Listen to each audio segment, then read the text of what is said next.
trying to make some real money, so he wasn't going for that until Jasmine told him she made 4 bands from it. Damn. 4 bands off candy bars? Best idea I ever had in my entire life. This want to waste time, so let's get straight into it. Today we about to be reacting to The Boondocks Taught You How to Get Rich, but nobody noticed. Hey, I for damn sure didn't notice. I feel like it's probably only one episode, and that's the episode that's on the screen right now. That episode, wrong way. This episode right here with the candy bars, flipping the motherfuckers. Hey, let's get into it. People call me the fundraiser. They call me that because that's what I do. The Boondocks is a certified hood classic that had a lot of hidden business lessons in it that no one talks about. And the scene you just watched is lesson number 1. Begin with the end in mind. You'll see what that's the ending for Riley throughout this video. But no matter what you're trying to accomplish, this lesson can be applied. Begin. Basically, have a reason to work. That's what I'm getting out of this. Don't be working for no reason. Throwing your money in the garbage. Get a goal, set a goal, get to it. That's how I see it. But End in mind. Let's say your goal is to have $1 million clothing brand. Start visualizing and asking yourself what that looks like for you. How would you operate the business? What quality clothes would you have? How would $1 million clothing brand market their products? What's your end goal? Once you have a clear direction of where you're going, then you can reverse engineer the process and cut out anything that isn't aligned with your mission. For Riley, though, this was the beginning of his empire, and he didn't even know it yet. Because all of a sudden, Riley is yelled at by his granddad to go out and do something with his life. Riley's still young and doesn't have a job yet, so he asked for an allowance. Oh, this is the episode. Okay, they're just gonna break down the whole episode. Okay, I got you. Going for it though, and just made him take out the trash. That created a burning desire inside of Riley. He was tired of being broke and a loser. A desire he would do anything to get rid of. As he's taking out the trash, his neighbor Jasmine pulls up to sell chocolates to his granddad. He folds instantly. Seeing Jasmine make quick money like that sparked Riley's interest. He runs over to Jasmine to ask her what she just sold his granddad, and she tells him about the school fundraiser going on. That's right, kids. It's time for I ain't gonna lie, I know he an animated character, but this nigga is such a hustler, such a grinder for doing what the fuck he did. Nigga seen the problem, solved the problem. Seen the problem, got a solution. You know what I'm saying? Smart man.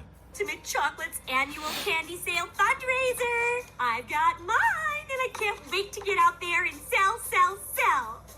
Then I remember why. Time out, bro. What the fuck do they do with that money that they get from the fundraiser? I stuttered. I do get that they say they give it to a charity, but I doubt they give all that money to a fucking charity. Just because the simple fact, in like elementary, I went to Brown Street Academy. If you know what that is, you know what it is. If you don't, figure it out. Brown Street Academy. They had this little class go where all the classes had to get a certain amount of cans and bottles, right? Whoever got the most got a pizza party.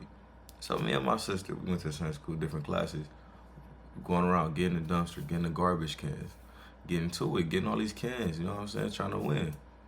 My team ended up winning, but I say all that to say, where the fuck did that money go? Because I know they took all them cans and bottles to the motherfucking recycling yard. So what did they do with that money? Did they put it into the school?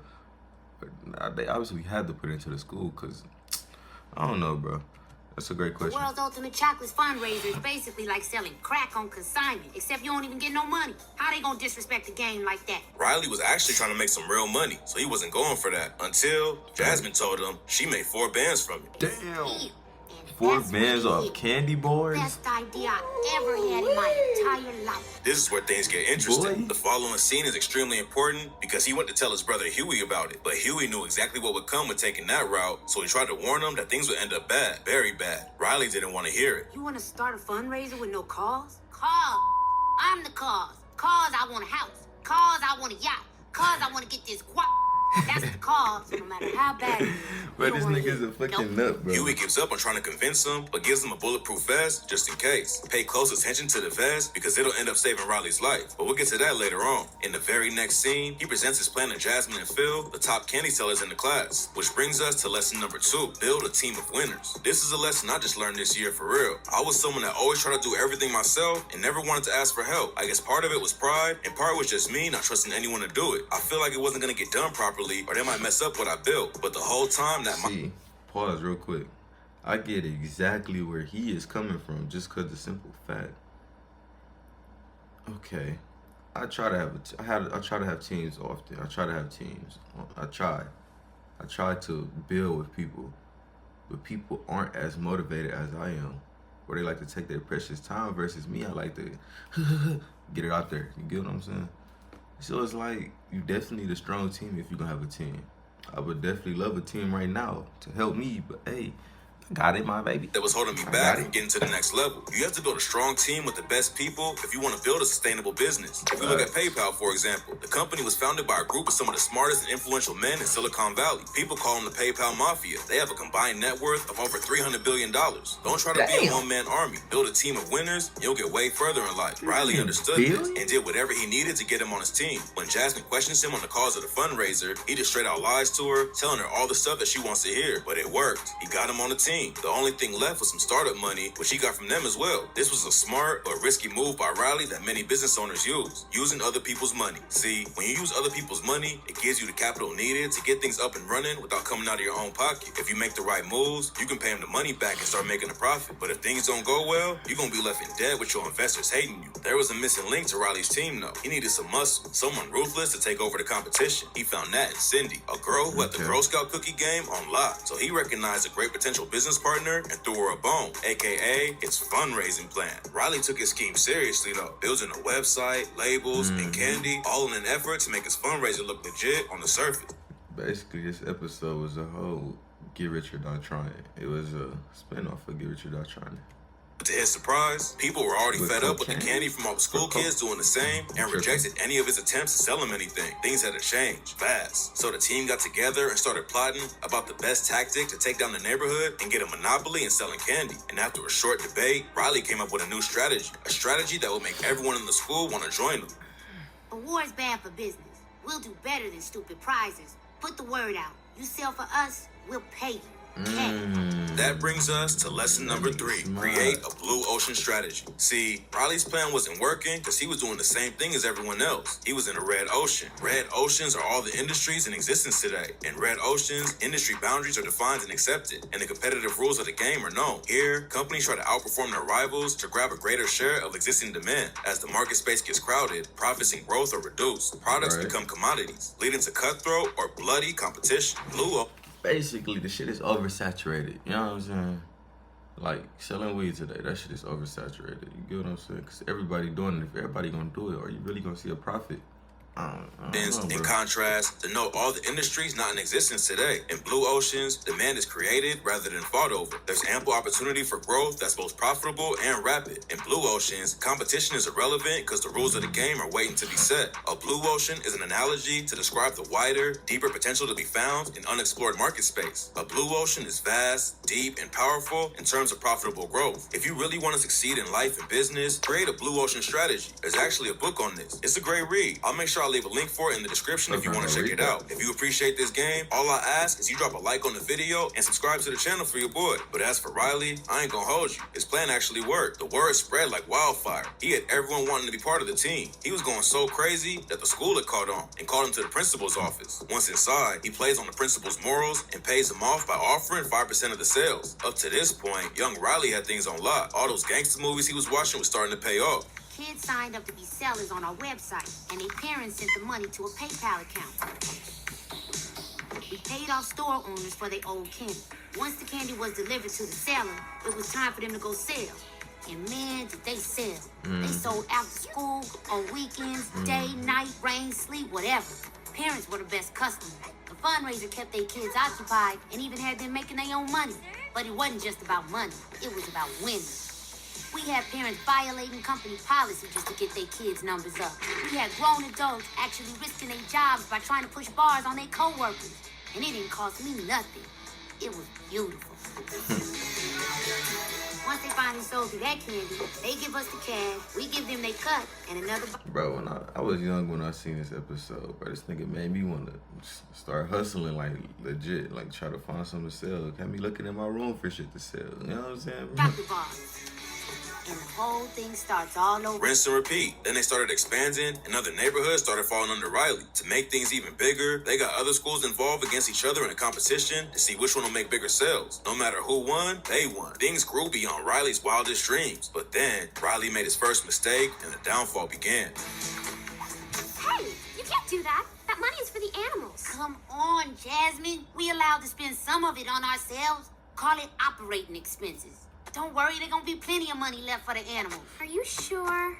When things are growing, never take money out of the business, especially not to show off. In the next scene, we witness how morals can easily be bought when Granddad tries to confront Riley about the fundraiser, but shuts up when Riley gifts him with his dream car. Soon enough, the whole gang became reckless, a lesson they didn't learn from movies. And they start buying material things to show off, starting with Riley's granddad, and then Jasmine buying her dad a flat screen TV and golden chain. But as I mentioned earlier, Riley was in a red ocean, which could lead to fierce competition. The rival organization, World's Ultimate Chocolate, sent a message that they weren't feeling Riley's expansion in the form of wrecking the stands and intimidating his chocolate sellers up and down the neighborhood. Riley, however, even when his friends displayed worries, refused to back down. Knowing when to exit is so important. This doesn't just apply to business though. This could be a friendship. Facts. Friendship, relationship, gambling. Gambling is big. Relationship is big too, because you're going to waste a lot of time on something that's not willing to grow or not going to grow.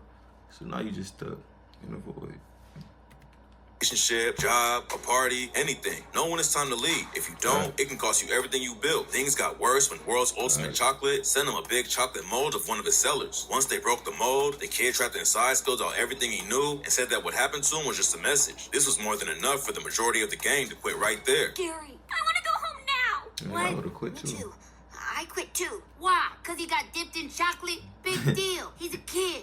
That sounds like something most kids would want to have happen. Since Riley turned a deaf ear to warnings, the next one was the explosion of his grandpa's dream car, almost taking them both out. This time, Riley got the message. He realized that dirty business comes with a price. Sometimes the price is too high to pay. With an ache in his heart, Riley decided to shut down his hard-built but dishonorable business as he was walking into his operation headquarters just to be approached by a beggar asking for some spare change. Even though his first rule of fundraising was not to give any money to anyone, he experienced a change of heart and gave the man $100. Riley encountered being held at gunpoint by Alistair Rigby, the world's ultimate chocolate boss. He was look at that character development right there. Give him a round of applause. That character development. either. I have to go to the dentist. I'm upset. When Liverpool beats Arsenal, I'm upset. But when some little shit decides to take over one of the most profitable territories in the country, I'm beyond fucking upset. I'm very fucking upset. So, from now on, you're under new management. He allowed Riley to keep breathing, but gave him an ultimatum to work for him for a 10% cut. This next scene is legendary. Look, you, the plane you flew in on, them shoes, your socks with the bell on it, your very faggot accent, them cheap-ass cigars, your yuck-mouth teeth, your hairpiece, your chocolate, Guy Ritchie, Prince William, the Queen. This is America. My president is black and my Lambo is blue. nigga. Now get the out of my hotel room. And if I see you in the street, I'm slapping the out of you. That almost cost Riley his life, but as soon as they were ready to teach him a lesson, the real mob boss and his gang kicked the door in and shoot Rigby. And before he could take over the operation, the FBI kicks the windows in and they start going to war with each other. A brutal shootout with dead bodies all over the place, and Riley gets the hell out of there, barely dodging a rain of bullets. All the hustling they did was for nothing though, because Riley finds out Jasmine donated all of their money to the charity. Riley was devastated. Riley walks out to throw away the garbage, feeling like a loser again, back to his life of being a nobody, when a stranger asks him a question. Do it again. Hey, you kids still selling those chocolate bars for charity?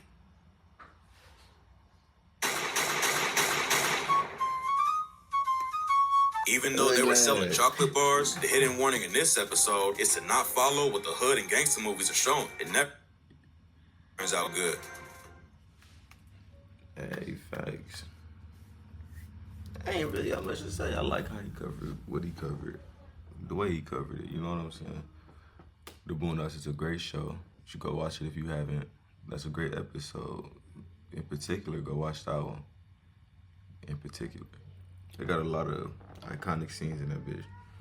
But no, they definitely taught you how to get rich. I definitely know this because I tried this shit. But like motherfucker said, don't try to follow what they doing in the gangster movies because it's not gonna end up good. From the Scarface to the Get Rich or Die Trying to the Goodfellas, all that extra shit to the what's the one with the nigga making crystal meth? What's that?